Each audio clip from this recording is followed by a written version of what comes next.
రుణమాఫీపై పూర్తిగా చేతులెత్తేసింది కాంగ్రెస్ సర్కార్. సగం మంది రైతులకు రుణమాఫీ ఎగ్గొట్టిన రేవంత్ ప్రభుత్వం మళ్లీ దగా చేసింది.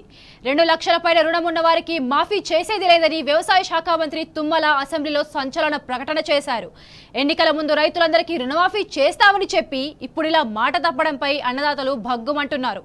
రుణమాఫీపై మంత్రి వ్యాఖ్యలను నిరసిస్తూ అసెంబ్లీ నుంచి బీఆర్ఎస్ నేతలు వాకౌట్ చేశారు. రైతాంగాన్ని దగా చేసిన కాంగ్రెస్ సర్కారును ఎట్టి పరిస్థితుల్లోనూ వదిలిపెట్టబోమని హరీష్ రావు హెచ్చరించారు.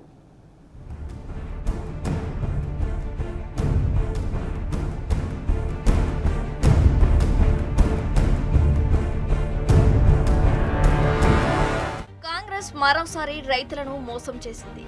రాష్ట్రంలో రుణమాఫీ ముగిసిందని తెలిపింది. 2 లక్షలకు పైగా రుణాలు ఉన్న రైతు కుటుంబాలకు రుణమాఫీ చేసేది లేదని వ్యవసాయ శాఖ మంత్రి తుమ్మల నాగేశ్వరరావు స్పష్టం చేశారు.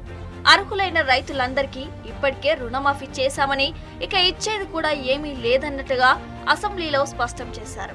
బడ్జెట్పై చర్చల్లో సభ్యులు అడిగిన ప్రశ్నలకు మంత్రి తుమ్మల బదులిచ్చారు. రుణమాఫీ సర్వే సమయంలో కొంతమంది రైతుల వివరాలు తమకు ఇవ్వలేదని ఒప్పుకుంటూనే చేయాల్సిన కాటికి రుణమాఫీ చేశామని చెప్పారు.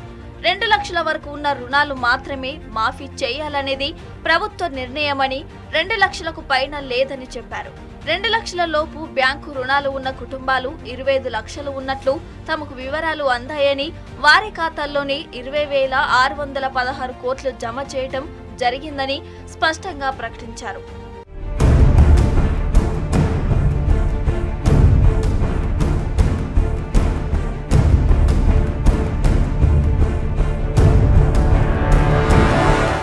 రుణమాఫీపై కాంగ్రెస్ సర్కార్ పచ్చి మోసం చేసిందని బీఆర్ఎస్ పార్టీ భగ్గుమంది.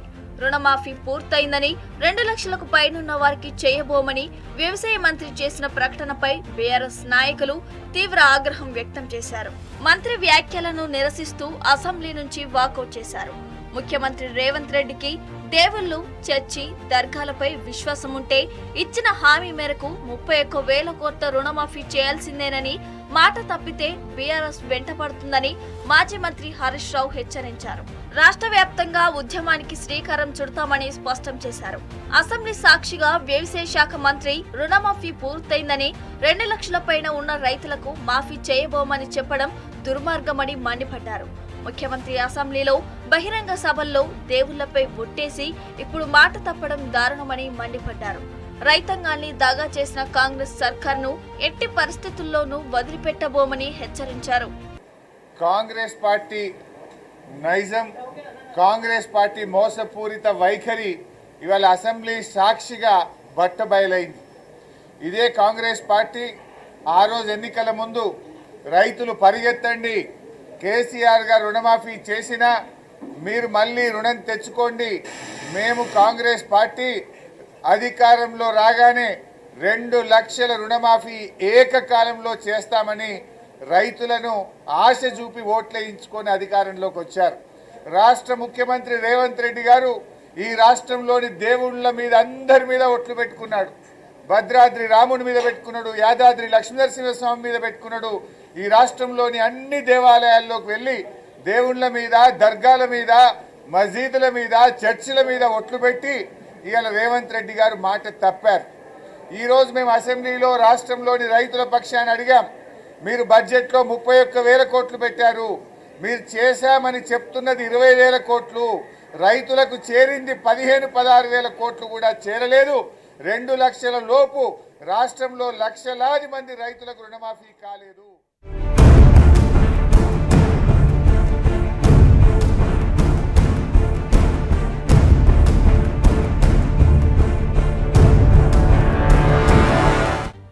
లక్షలకు పైన రుణాలు ఉన్న రైతుల కుటుంబాలకు రుణమాఫీ చేసేది లేదని, ఇది ప్రభుత్వ నిర్ణయమని వ్యవసాయ శాఖ మంత్రి అసెంబ్లీలో ప్రకటించడంతో ఇక రుణమాఫీ కథ ముగిసినట్టయింది. 2 లక్షలకు పైగా రుణాలు ఉన్న రైతులు ఆపై మొత్తం కడితే రుణమాఫీ చేస్తామంటూ ఇన్నాళ్లు ఊరిస్తూ వచ్చిన ప్రభుత్వం చివరకు మొండి చేయి చూపింది. దీంతో మిగిలిన రైతులకు రుణమాఫీ ప్రక్రియను పక్కకు పెట్టినట్టే అనే సంకేతాలను ప్రభుత్వం జారీ చేసిందనే అభిప్రాయం వ్యక్తమవుతోంది. సర్కారు లెక్కల ప్రకారం 42 లక్షల మంది రైతులకు 31,000 కోట్ల రుణమాఫీ చేయాలి. కానీ ఇప్పటి వరకు ప్రభుత్వం 4 విడతల్లో 25.35 లక్షల మంది రైతులకు 20,616 కోట్లు మాత్రమే రుణమాఫీ చేసింది. ఈ లెక్కన ఇంకా 16.65 లక్షల మంది రైతులకు 10,384 కోట్ల రుణమాఫీ చేయాల్సి ఉంది. లక్షల మంది రైతులకు 1,000 కోట్లు పెండింగ్ లో ఉండగా రుణమాఫీ పూర్తయినట్లు ఎలా అవుతుందని రైతులు ప్రశ్నిస్తున్నారు.